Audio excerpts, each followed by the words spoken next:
We are the Association for Child and Adolescent Mental Health, or ACAM for short, and this is ACAM Learn. Hello, and welcome to the Mind the Kids podcast. This podcast series is designed to inspire, educate, and foster a deeper understanding of the global landscape of mental health of children and young people. And our first guest is a very special one. I'm very, very happy to welcome Dr. Nicolas Fabiano. Dr. Fabiano is a psychiatry resident at the University of Ottawa, and you may have seen him on Twitter because he's also an avid science communicator. So welcome, Nick. Thank you so much for being here today. Thank you for having me. So today we will be talking about exercise and mental health, specifically how exercise can improve depression and other common mental health conditions, and what's the evidence base that's out there for it. And Nick, I know you are very passionate about this topic. It's a topic you constantly tweet about, and you also have lots of research on it. So what would be the message you really think it's important to convey to people? So I would say exercise is vital for both your physical and mental health. So I would group those both together. And I think that one line really brings stuff together, where oftentimes in psychiatry or mental health, we view these conditions as separate entities. But I think it's really important that we start looking at interventions that can target both. So exercise just being one of them. And I think that's why it's been so interesting for me, because it's one of these interventions where we can help someone through their mental health, whether it's depression, whether it's anxiety, but also we know in a population that's so comorbid with other ailments, whether it's mental or physical, having an intervention that can do both and not just addressing those in isolation. So I think if that's the one line I could pick, I think that's one that I would go with right now. And sorry to start off by being provocative, but recently you've tweeted something along the lines of physical health is mental health. And I saw that generated lots of attention and also lots of interesting debate. And I'm totally on board with you that it's usually physical health and mental health are seen as separate entities when they're severely intertwined. But can you expand a little bit more? Do you truly believe that mental health and physical health are actually the same thing? And if yes, what are the implications on your clinical practice? Yeah, so I think throughout medicine, and particularly in psychiatry, we, as I mentioned before, create this divide between mental and physical health. And the divide that we've made is honestly quite a gray area. And oftentimes we see stuff, an example would be between neurology and psychiatry.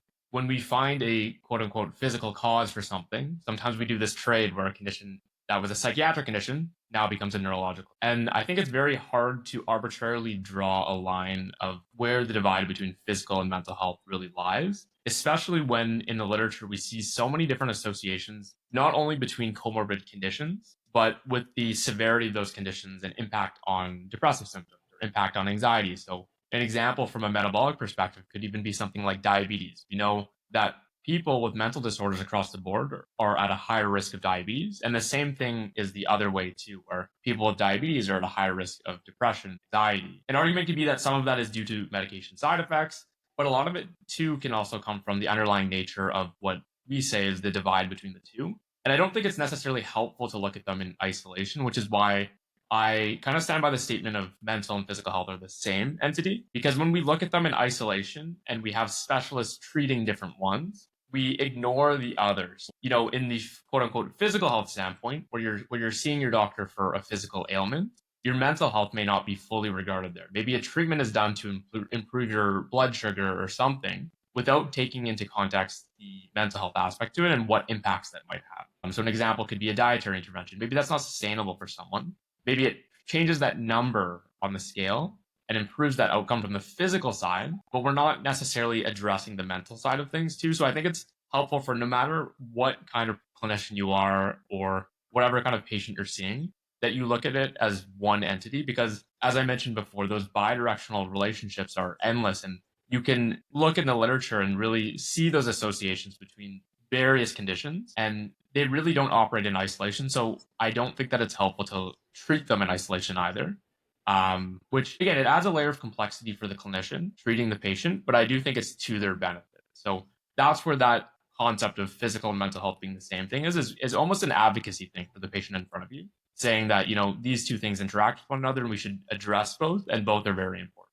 And when I say both, they should almost be one. So maybe I shouldn't use the word both. Definitely. Yeah, I think you touched on a really important point. And like when you mentioned the bidirectional associations between physical health and mental health, like there's a really nice meta-analysis Marco Somi, who I know you work with, published a few years ago in The Lancet, showing that patients with severe mental illness, they have much worse outcomes when it comes for cancer screening, for example. And I think that, and I mean, we know there are several other meta-analyses out there between like the associate showing a really strong association between severe mental illness and worse physical health outcomes. So yeah, so when you think about those associations, I think you're right to say that it is really important to consider both jointly, as opposed to, I will leave the mental health issues to the psychiatrist. But the reason why I brought up the physical health and mental health duality is because we know that oftentimes there's actually lots of studies showing also like that usually patients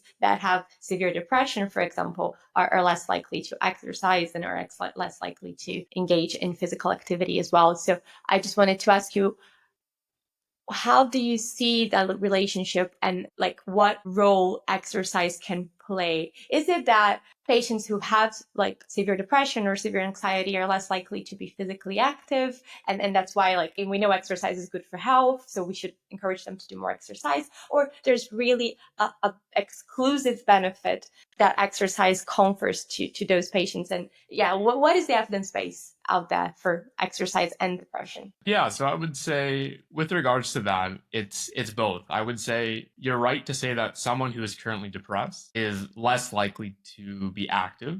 But at the same time, too, there's studies to show that people that are more active, it has a preventative effect on depression. So I think it does go both ways. So it's hard to say that this one variable is causing someone to be depressed or something of that sort. And I think that's where the nuance is very important, and how I view exercise and even other lifestyle measures like diet and proper sleep. I really frame that as the foundation for someone's health overall. And so not necessarily that it needs to be a treatment. I think sometimes when we look at lifestyle interventions, whether it's exercise, diet, or sleep, we often put them into separate camps where you're either in the lifestyle camp or you're in the traditional medication therapy sort of thing. And that's another dichotomy that I don't think is helpful. I think they should be used together because, as I mentioned, some of these lifestyle interventions, whether it's for your physical or mental health, it really forms that foundation for your health overall. So it's important if you're experiencing depression, if you're experiencing anxiety, if you're experiencing trauma or something like that, surely therapy is important. Surely medications have a role too.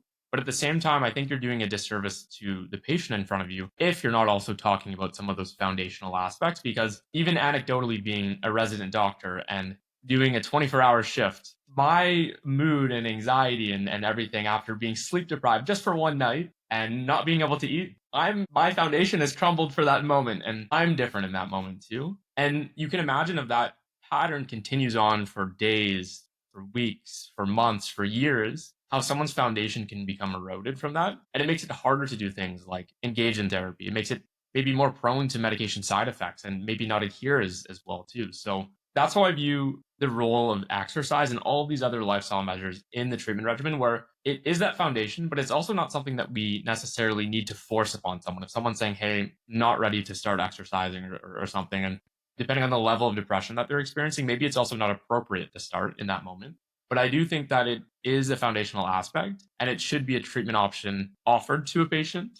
Just because our role as physician is not to make a patient do something, but to educate them on their options and make sure that they're able to make an informed decision from that. So I think in line with all of that, just making sure that we're having that role in education and allowing the patient to make a decision, making sure that they understand how important some of these lifestyle interventions can be from like that foundation perspective. So yeah, that would be my view on it. Yeah, no, I think that's super interesting. And you mentioned this dichotomy often between like what is now being branded as lifestyle medicine and the more traditionalist view. And I agree with you that it doesn't need to be like that. So I'm a bit, to be completely honest, I'm a bit skeptical when I hear someone say, you can cure your depression with only lifestyle measures. And I think we've seen some of that speech by some pseudoscientists. However, that does not mean that exercise isn't super important. And I think, as you said, like there isn't a need to exist a dichotomy, because actually those two things are linked, and exercise has the potential to improve so many aspects regarding quality of life and actually like act in synergy with medication and other types of interventions, because if we think about someone who is severely depressed, they might not be able to exercise at that moment. But as you said, like maybe on a second moment where the depression has improved a little bit, maybe by some pharmacological or psychotherapy intervention, then, exercise comes in, helping that person maintain a more improved quality of life. I wanted to now, there's going to become a bit of a more technical talk, but we have lots of academics in our audience. We know that there have been some recently published meta-analysis looking at the effect size of exercise in improving depression and anxiety symptoms in adults. I think it was in 2020. You've quoted before, and I just wanted to, can you comment a little bit on effect sizes and I know you've read a lot about it as well, and I know you recently published with Brendan Stubbs a really nice editorial looking also at the benefits of exercise together with supplementation. And then can you tell us a little bit about that? Yeah, so there's been a few different meta reviews, both meta analyses, which is combining those individual studies, and also umbrella reviews, which is a higher level where you're combining now systematic reviews and meta analysis, and that's your individual study level. Essentially what happened is, for one of these umbrella reviews, it was in the British Journal of Sports Medicine, forgetting the first author's name, but this study compared different exercise interventions and compared it to medications and therapy across mental disorders, depression, I believe anxiety as well too. And originally when this came out, it was misquoted by the media and was, I don't know how the effect sizes were kind of misinterpreted. However, it was kind of taken as exercise was 1.5 times as effective as antidepressants and therapy. And that was widespread. It was on news articles, it was on podcasts, it was disseminated widely. However, there's also been different, as I mentioned, meta-analysis comparing some of those effect sizes. And when you actually look at the data, at best, exercise is equivalent to CBT or therapy and antidepressant medications in terms of their antidepressant effect. There's not this 1.5 times benefit. So I think, first off, just it's important when we're looking at the literature to reframe it as such. Because as much as someone who's an advocate for exercise would love for it to be better, it's important that we communicate the science honestly from that front to both make sure that patients are making an educated decision, but also making sure that we're not spreading blatant misinformation from an expectation perspective too. And so that's kind of the literature is that with that. The caveat being too, when you're comparing these trials, it's not exactly comparing one to one. You can imagine a therapy trial or a medication trial or an exercise trial may be a lot different from one another in terms of how they're compared in a randomized control trial setting. One particular limitation for exercise interventions is the blinding. You can't really blind someone to exercising. Like if you literally blind them, they're still going to know they're exercising. And what you get from that is sometimes expectancy effects. Whereas with medications like antidepressants, giving a placebo pill oftentimes is a good blinding strategy because there's not an acute effect of that antidepressant that someone can necessarily notice. Whereas exercise, there's not exactly that parallel, which introduces the aspect of bias sometimes in some of these trials where patients are going in expecting to do better because of the intervention that they're randomized to, which can perhaps inflate some of those effect sizes. And it's hard to measure by how much. So that's one limitation there. And that's why I think it's important to really understand these limitations of the literature. And also when we compare them on a meta-analytical level, that we're being honest about what to expect. But then the other piece of that is these meta-analyses, they often look at the antidepressant effect in isolation, and that's the outcome that matters. But we know for these interventions, there's more than just that for any intervention. There's side effects, there's ability to actually complete the intervention, and seeing what the discontinuation rate is. And what we see is when you compare exercise to antidepressants, the side effects are much lower in the exercise arm, which makes sense, right? Because exercise, maybe you get injured, et cetera, et cetera. But the dropouts are actually higher in exercise. So despite there being higher side effects in the medications, there's more adherence to the medications. And that, to me, although it can seem concerning, I think that shows a gap for where physicians could maybe do better, where in terms of when we prescribe exercise and different things, I know these are also in RCT settings and they are supervised in these trials, but perhaps there's different ways to go about it to make sure that the patient feels well supported to continue with these interventions and actually complete it. Because ultimately the best outcome you're going to have for any intervention is if you're adherent to it. If you're randomized to receiving an intervention and you're not completing the intervention, you're not going to have the outcome, right? And in a real world setting. And I think that's one of the biggest caveats too in these RCTs where we see a lot of dropouts and stuff from that front. We need to see that from how do we apply this in the real world? And how does that look? What does that look like if you're prescribing this to a patient? So I think in summary for my long-winded thing is meta-analytically, the antidepressant effect size is at best the same across these different interventions, but we see increased side effects in things like antidepressants, but increased dropout in things such as exercise. Again, because it's likely harder to commit to an exercise regimen, especially if someone's not doing it all the time. Yeah. Also, I think there's a time investment, right? Doing exercise while like for an antidepressant, you're actually taking that pill, which is much less time consuming. But it's interesting you've mentioned the side effects because I think one of the fantastic things about exercise, and especially thinking about, the current landscape in mental health services in the UK, like our services are heavily oversubscribed. I don't know, would love to hear from you how the situation is in Canada, but I think exercise really has the potential, obviously not to replace anything, but it has the potential to be a really scalable intervention with minimal side effects, as you said, compared to more traditional interventions as antidepressants for someone who has mild depression, for example. And I think a testament of that is the fact that both NICE and CanMat include exercise as a first-line therapy for depression in adults. Yeah. I agree. And from our perspective too, it's always hard to have an intervention where it's not as easy as just taking a pill sort of thing, because there's the time investment from both the patient side, but also the provider side in being able to provide the resources to set someone up to be successful in exercising. And I think sometimes it's important to reframe how we view exercise too, because sometimes it can be overwhelming for both provider and patient alike when thinking of prescribing exercise to someone that might look like, okay, now they need to buy a gym membership, they need to be off of work this much earlier, they need to do all these things. But sometimes even reframing it to little things that you don't perceive to be exercise. So maybe an instance where you're taking the elevator where you could take the stairs, and that could happen at work. So little bouts of exercise, and we know based on the data too, that antidepressant effect at the beginning, from going from no exercise to more, you see that drastic increase at the beginning. Because you can imagine if someone who's completely sedentary to someone who's now starting to move a little bit more, those benefits will be exponentially more than someone who's already an athlete and doing a ton of exercise from that front. So that's why I think sometimes reframing it and making it possible for the patient, because maybe it's not realistic to go to the gym 5 days a week for an hour or something. And that's not possible for a lot of people. But I think it is possible to reframe ways and help people to see that,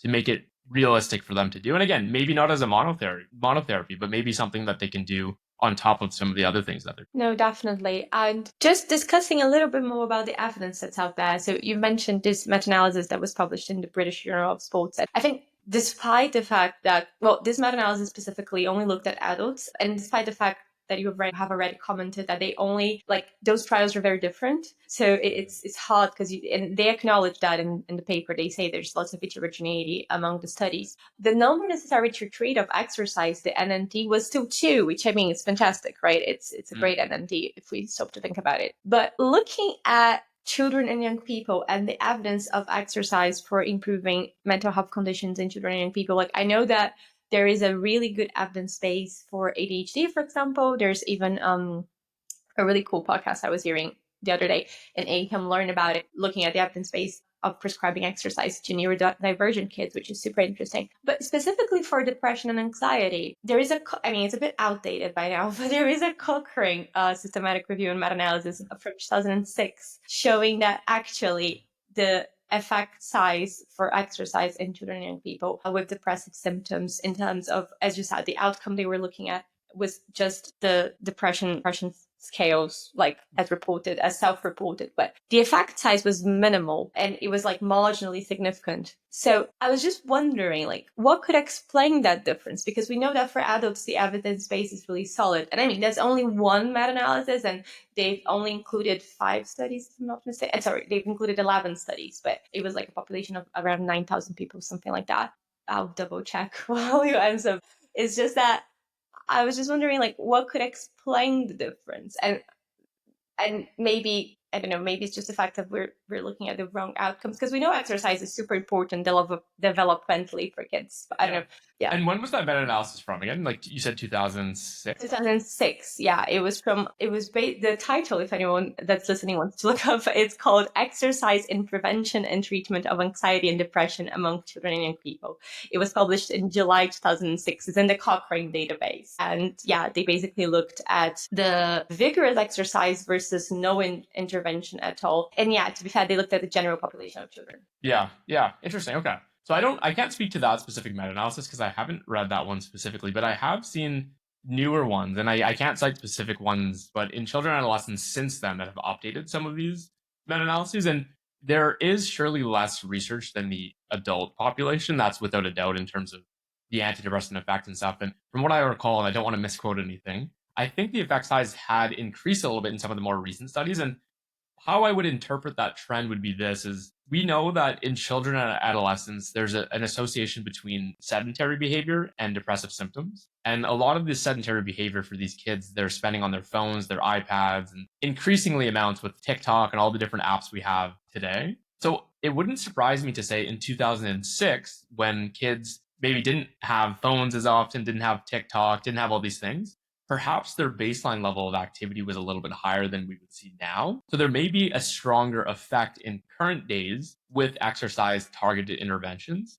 because now we're starting with a population that's less mobile and that has more sedentary time than perhaps in the past. So there may be more utility, and there may be this almost inflated effect size because of, rather than it just being the exercise intervention, it's more of a anti-sedentary behavior intervention. So you're getting these kids to move, which goes to the point that I made about adults too, where we see those initial antidepressant benefits when someone is moving the least. So if you can take someone from the lowest amount of physical activity and move them up even just a little bit, that's where you'll see the greatest benefits at the beginning. And I wonder, and I am not as well versed in the child and adolescent realm of things. However, I wonder if that's what we're seeing from the trend when we look at the Cochrane meta-analysis from 2006 and then the more recent trials in, I want to say 2018. I think it was one of the ACAM journals as well too. Seeing that change in effect size with more recent studies, that would be my thought around that in terms of why we see a difference with kids, because perhaps that change in baseline physical activity. But I would be open to discussion around that as well too, because again, it's not my area per se of expertise, but I'm open to chat about that. No, that's actually a really interesting point you just made. And I think, yeah, you're right. Well, exercise is not my area of expertise either. But so it's interesting because I think we complement each other. But no, the thing you just mentioned about like the fact that today kids are way less active than 10 years ago, 15 years ago, even, because as you said, like there's much more screen time and lifestyle changed. Because of that, the baseline they're coming from is much lower in terms of physical activity than before. That's actually an interesting take. Yeah, it would be interesting to test that somehow. What I wanted to ask you is, like, you've touched on the fact that one of the limitations of meta-analysis and also studies looking at exercise as an intervention is the fact that oftentimes we are in those studies, the exercise is done in very, very controlled conditions in a clinical trial, for example, while that in real life, people have other challenges and time pressures and constraints. In your paper that you've published recently, I think you make a really interesting distinction between exercise and physical activity. And as you said before today, like, if you're prescribing exercise to a person that's completely sedentary and has never done anything, and you go to them and say, now you're going to go to the gym 5 times a week, that might not. So I just wanted to ask you, like, how do you approach that in your clinical practice? And what do you think are evidence-informed ways we can actually prescribe or at least encourage our patients to exercise more as an intervention per se? Yeah, so I think the first point is just feeling it out to see if this is an intervention that the person in front of you might even be interested in hearing about. And I say that because I think a lot of people have had a lot of negative experiences, even outside of psychiatry, with being in front of a medical professional for whatever ailment they may have. And as you know, exercise, diet, these things can be beneficial across the board. However, in the past, if they've been exposed to that, maybe it was for diabetes, maybe it was for weight loss or something of that sort. And being told by a physician in front of you, just exercise, just go diet, you automatically have that negative connotation attached to it. And now when you're in a vulnerable setting, speaking to your psychiatrist, and they're saying the same thing as maybe another doctor that you've spoken to in the past, that can be very, very off-putting. So I think first kind of feeling it out to see if that's something that the patient seems interested in, and having that curiosity to talk about and presenting it as a way of education. So presenting it along with some of the other treatment options that you spoke about, antidepressants, therapy, exercise, kind of lumping it within and not forcing it in someone's face. The other thing as well too is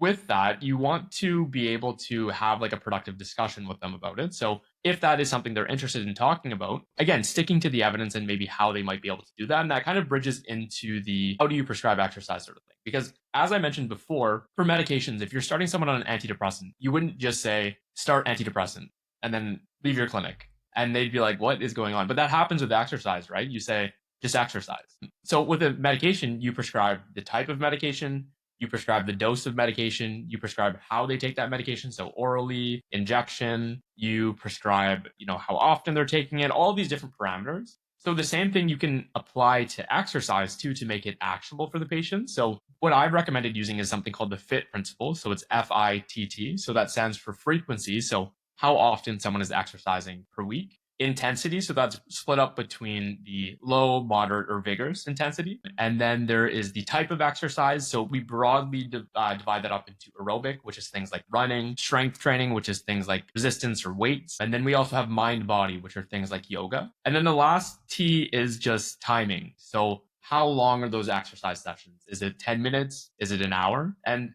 what that helps you to do is to break that down into something actionable for the patient, so that they can actually do, and you can work together towards a goal. So you can look at someone's schedule and say, how much time first do I have to even exercise? If I want to make this its own sort of entity and do something, go for a walk.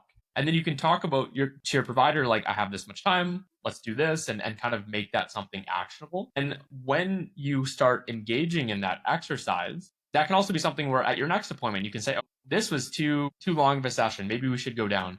And you can also track, as you would in any other appointment, using scales like depression scales and correlate it to what the current exercise prescription was as well. So having that measurement-based care with the exercise prescription versus just saying, I went for a run and, I'm feeling the exact same sort of thing. It's hard to really do anything with that, right? You might just cross it off and say, okay, we tried exercise. The same thing as you would with a medication if you started too low of a dose and you didn't see an effect because you didn't expect an effect, sort of thing. So I think it's a nice way to communicate with the patient in a similar way that you would with a medication and be able to prescribe something that's actionable to them versus something where you as a provider are just saying, just exercise. And it's not something that they can necessarily do if they don't have that background or feel comfortable to. So it provides that framework. And I think it's been helpful so far in facilitating some of those discussions. That's super interesting. And I think the FIT framework is a really useful tool for clinicians, as you said, to kind of, prescribe it realistically and track the effect of exercise over time. And I have a question for you, because you're the exercise expert, and in the name of all the gym phobics out there, because for instance, if we look at the WHO recommendations for exercise, they recommend 30 to 50 minutes. The minimum is 150 minutes a week, if I'm not mistaken. Yeah, it's split into either 5 30 minutes or 3 50-minute sessions. I think some people do even more than that. But I think for some people to start with that, I mean, obviously that's the goal, right? But for some people to start with that is a lot. And you've mentioned, especially I think for young people, you've mentioned, how screen time has increased. And we know that fitness influencers are a thing. And I think sometimes some young people might think, but if I can't go to the gym and, and if I don't have a six pack, exercise is not for me because, but what's the evidence on even if you do a little bit, it helps. As you said, obviously, sometimes someone is going to go for a run and it's going to be a one-off thing and they're not going to see an effect.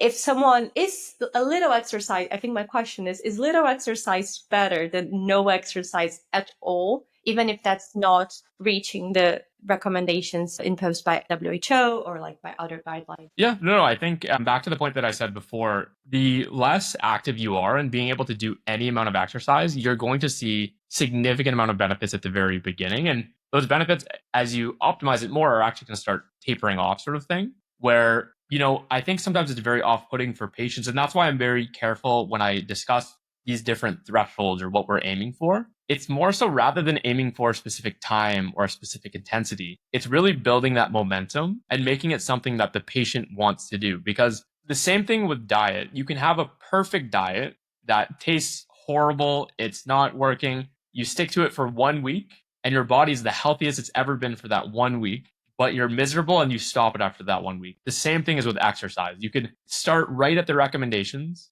and do it for 1 week, and you're like, I hate this. And then you stop, right? So the biggest thing for any treatment, again, is adherence. So my goal when I'm speaking with someone is not necessarily to meet these thresholds, because again, these thresholds as well are based on RCT data, and people are not RCTs, right? If you actually look at the individual data points of RCTs, you have these hyper responders to exercise from both a physical standpoint and a mental standpoint. You also have people that don't really respond to it. So you don't know where that person necessarily in front of you is going to fall. It's helpful to have these accumulated averages of where someone might fall based on these trials. And that's very helpful. And we need that for the research and evidence to move forward. But I think my overarching thing is you want to make it feasible and something that they want to do. So the biggest part of the FIT principle that I see is the type of exercise. You want to talk about them about something that maybe they've done in the past that they liked and try to adapt it to that.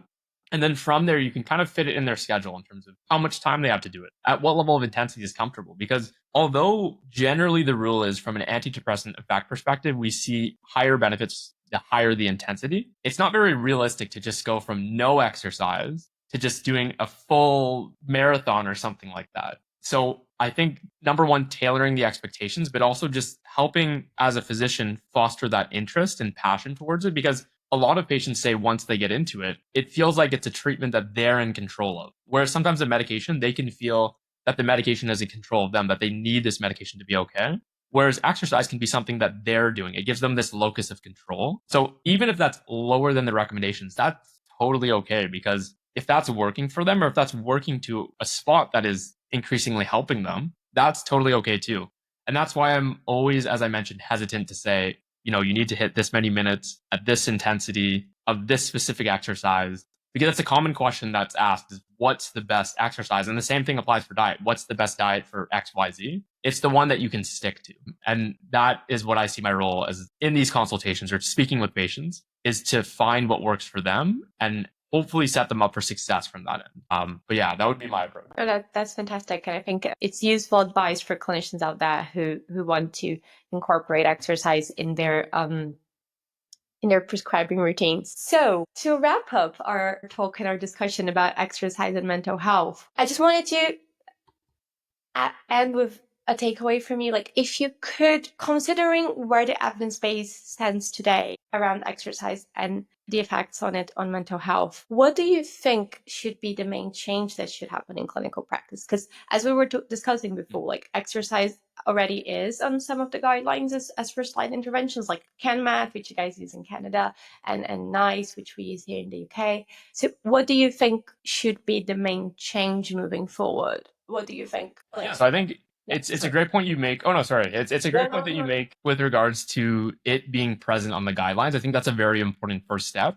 But the surprising point with that is a lot of people that I've spoken to that are either psychiatrists, psychiatry residents, they're actually not even aware that it is some of these first line options. So I think we need a bottom-up approach from an educational perspective, because I can only reflect on my own medical school experience and own residency experience. But although we're often taught the benefits of exercise across physical, mental, whatever condition, my own experience was that I wasn't necessarily taught how to prescribe it or how to talk to someone about it for different conditions. So I think it's great that it's on guidelines, but I think we need to take more of an educational perspective in teaching people to be comfortable about talking about these things. So how I would see an ideal clinical scenario would be someone comes in with depression, of like symptoms. When you're having a discussion about medications, therapy, I think things like exercise and diet should also happen at the same time. And again, not in this dichotomy where you're offering this side or that, but you're offering all of these treatment options and you're allowing the patient the option to make a choice in what works for them. And again, if they make a choice of medications or therapy, that doesn't mean that they have to stick to that one and that one alone. At future follow-ups, that should still be something that's a discussion being had if that is appropriate. And I think that's where the education piece comes in again, because previous research has shown that people that are comfortable speaking about exercise often have a background in exercise from a personal interest standpoint. Like, they're more physically active as a physician. But I also don't think it's fair to have that expectation on all physicians have to all be physically active sort of thing. It should be part of our education because it is a valid treatment option. So we should be able to speak to our patients about it. Again, not necessarily as a monotherapy, but as an option for someone that in front of you may be interested. Otherwise, we're kind of stuck on this dichotomy of medications, therapy. And again, that's an oversimplification. But I do think that for all of these lifestyle measures, it should be something where we can facilitate that discussion and have it. And how that happens is through education, starting at medical school and maybe even before, and then throughout residency, to make sure that people feel comfortable as they go through their training. So that would be my overall approach to that. Thank you so much for that. Yeah, I think, you hit a nerve when you just said that we are not really taught on how to prescribe exercise, not as medical students. And I mean, I'm still beginning residency in child and adolescent psychiatry, but it's not something that is on the curriculum, right? And as you said, like usually the people who are more comfortable and more physically active are the ones who kind of push it more to patients, but there should be some sort of like universal approach, as you said, that like includes exercise and not portrays it as this false dichotomy. Yeah, 100%. I'm really curious in the future to see like, because we didn't talk a lot about that. We talked more about the evidence base for exercise, which we know it exists, but we didn't talk much about like, how do we motivate people to do it? Because I think that's the hardest thing in psychiatry and in life, right? Is to promote behavioral change. And I mean, I would be really interested to know more about like, what's the motivation of people to do it and to sustain it at that high level, like people who were previously sedentary. And yeah.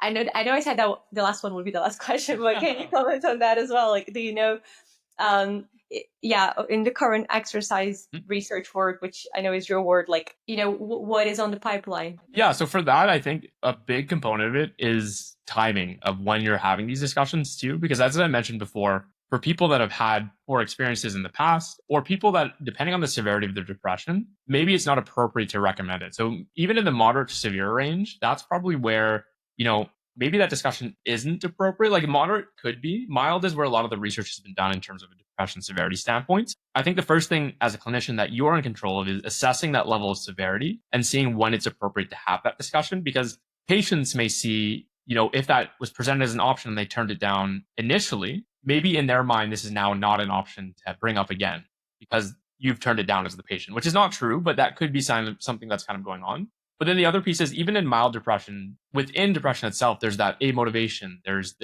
in the diagnostic criteria, right? So I think finding ways to tackle that and really get someone engaged in it starts from that stepped approach. So rather than necessarily throwing the book at them and saying, okay, you need to go full out exercise and everything like that, starting with low things. And as I mentioned, things that don't seem like exercise even, and seeing how that helps the patient. And you might notice these changes. So I think taking that stepped approach and also having appropriate timing in terms of when to have the discussion is where you'll have the most success. Fantastic. Well, thank you so much for that, Nick. And thank you so much for being here today, sharing all your exercise expertise. And thank you that's listening for the listen. And do leave your review, comments, or feedback.